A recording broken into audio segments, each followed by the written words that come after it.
There are positive vibes all around the sports card world. Some cards have up arrows in pricing. There seems to be optimism for the year ahead. We'll take a look at some recent big sales of cards and what it means for the hobby. Vibes. But everything isn't all roses in the sports card universe. Did hobby hero Geoff Wilson take a $300,000 loss selling a card on the eve of his sports card store opening in Atlanta, Georgia? We will examine. Hey, it's pretty nice. I don't have any room to talk when it comes to sports card investing. A card I once sold for $4,000 recently just sold for $32,000. We'll dive into that story.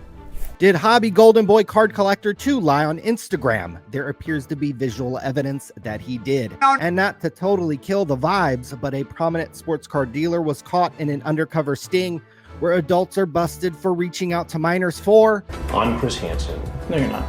Yes, sir? No, you're not. Yes, sir? Well, have a seat and find out on this edition of Sports Card Radio. I lost $4 million in the casino in 7 years. $4 million. $4 million?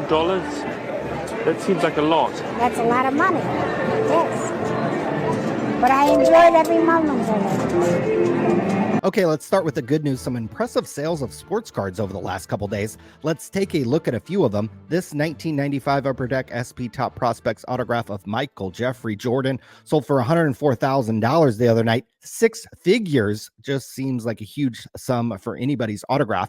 While Jordan does have tons of autographs that have sold for more than this card, this might be the highest priced Jordan autograph with him in a baseball uniform for those keeping score. Aren't you going to run out of money?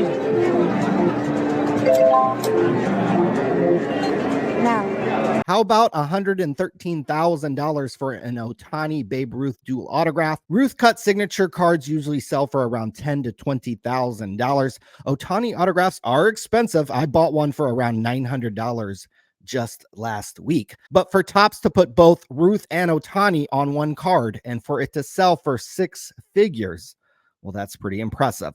The release date on this product was November 10th, so the hype has died down since this card was announced. 100K is a big number. Don't be surprised if Topps looks to make more cards like this very soon. That's got to be the biggest card you can hit in the entire product. Another card that sold for a huge number was this PSA 9 1952 Topps Bob Borkowski. You can get copies of this card for under $1. So it's always crazy to me that just because it's in a PSA 9 holder, it's now worth 20 grand. Hello. On the eve of his sports card store opening, did the sports card investor nearly take a $300,000 loss when selling a 1986-87 Fleer Michael Jordan rookie card? MNT Trading on Twitter reported that an 86-87 Fleer Jordan PSA 10 rookie card sold for $216,000 on January 25th, 2024.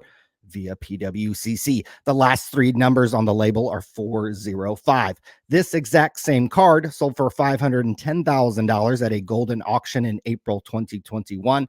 In July of 2021, Geoff Wilson flexed on his Instagram page the same Jordan rookie. The last 3 numbers on the label are 405.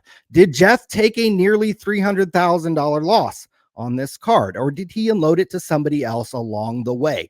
Only your hobby hero knows for sure.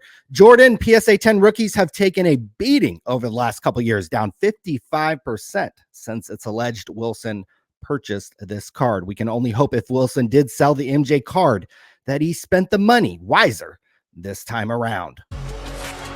Check that bad boy out. My sports card investing track record may not be that much better. This Kyrie Irving 2012-2013 Gold Prism rookie card, serial number 2 of 10 to his jersey number, sold for $32,000 the other night. Funny thing is, I pulled this card. It came out of a free box that Panini America sent us at Sports Card Radio.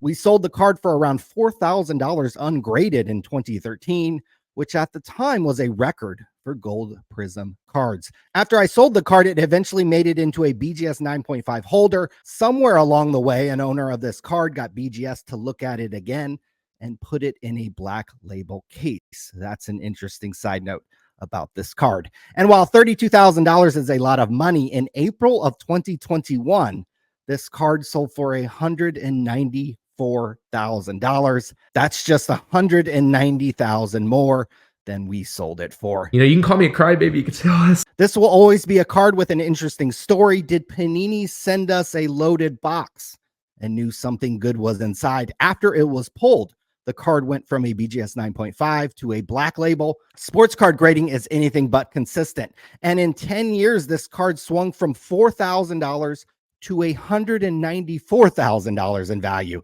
and then swung all the way back down to $30,000, showing just how wild a ride sports card prices can be.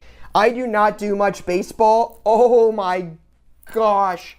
Did Hobby Golden Boy Card Collector 2 get caught up in a lie on Instagram? It's something we should have mentioned on last week's video, but Card Collector 2, like many breakers, are complaining about the price comparison website BreakComp. It's a site that compares the price of break spots amongst different breakers. When BreakComp showed Card Collector 2 was priced as much as 30% more for a 2023 Absolute Football case compared to other breakers, Card Collector 2 claimed he wasn't breaking the product. When Card Collector 2, though, was shown a picture of him trying to sell the product on Whatnot, the Hobby Golden Boy was predictably silent. A sports card dealer with 6,500 Instagram followers was caught chatting with a decoy who was claiming to be 14 years old. The chat was posted on a Facebook page dedicated to exposing child predators called Casper Decoy. After the chat log was made public, Mark Petrie, the owner of Trees Collectible, deleted his Instagram account and other social media profiles. The chat is graphic, so most of it we can't even show here on YouTube. Petrie said he wanted to date the underage decoy and sent pictures of his junk. Several big brands in the sports card world have promoted Trees Collectibles on their social media accounts. The National, the Beckett Industry Summit, and the Sports Card Expo all have an association with Petrie. We reached out to the National and the Industry Summit for comment and did not hear back. Trees Collectibles is not the only person in the hobby to get caught up in something this deplorable. Live Case Break owner Timothy Harmer was arrested on 3 felony counts back in 2021. Live Case Break rebranded right after the scandal to Cam's Cards, and ironically in 2022, Dude Perfect visited their hobby shop. Dude Perfect did a break on Fanatics Live recently. I wonder if they know what went down just a year prior to a business they visited. To cater to a younger audience. We have an absolutely huge day going on in this hobby on Thursday. Cards HQ, Geoff Wilson's hobby store, is officially opening on that day, and we will be live here on Sports Card Radio, 5:30 Pacific time, to talk about all the action from his hobby shop and around the industry. So be sure to join us then, and we will see you then. Fleer, fleer, fleer.